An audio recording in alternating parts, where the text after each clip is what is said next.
Alex, તમે મને બતાવી શકો છો કે ગધેડાને તાવ આવેનો શું મતલબ છે? મારી દાદીમાં અક્સર વાત કરતા કરતા કહેતા હતા ગધેડાને તાવ આવે. હવે તમે બતાવવાનો શું મતલબ છે? ગધેડાને તાવ આવે એ એક ગુજરાતી કહેવત છે જેનો અર્થ થાય છે કે જ્યારે કોઈ અશક્ય અથવા અસંભવિત ઘટના ઘટે છે. તમારી દાદીમાં કદાચ મજાકમાં આ કહેવતનો ઉપયોગ કરતા હશે. તમે આસાન ગુજરાતીમાં નથી વાત કરી શકતા? આસાન ગુજરાતીમાં સમજાવો મને. ગધેડાને તાવ આવેનો શું મતલબ છે? ચોક્કસ, ગધેડાને તાવ આવે એનો સરળ અર્થ એ છે કે જ્યારે કંઈક અશક્ય અથવા વિચિત્ર ઘટના બને છે.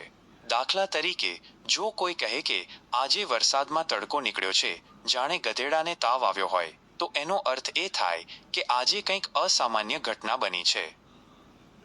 અચ્છા અચ્છા, તો તમારો મતલબ એ છે કે કોઈ અનયુઝ્યુઅલ વાત હોય જે નોર્મલ રૂટીનમાં ન હોવી જોઈએ. જાણે તડકામાં વરસાદ આવે, યાની ધૂપમાં વરસાદ આવે તો એ નથી થતું, તો એસી તરીકે સી એમ કહો છો તમે કે કોઈ અનયુઝ્યુઅલ કામ થઈ જાય તો એનો મતલબ એ છે કે ગધેડાને તાવ આવે. યાની કે પાકિસ્તાનના જે પોલિટિશિયન છે એ બધાના બધા ઈમાનદાર થઈ જાય. એ તો એવી વાત થઈ ગઈ કે ગધેડાને તાવ આવી જાય.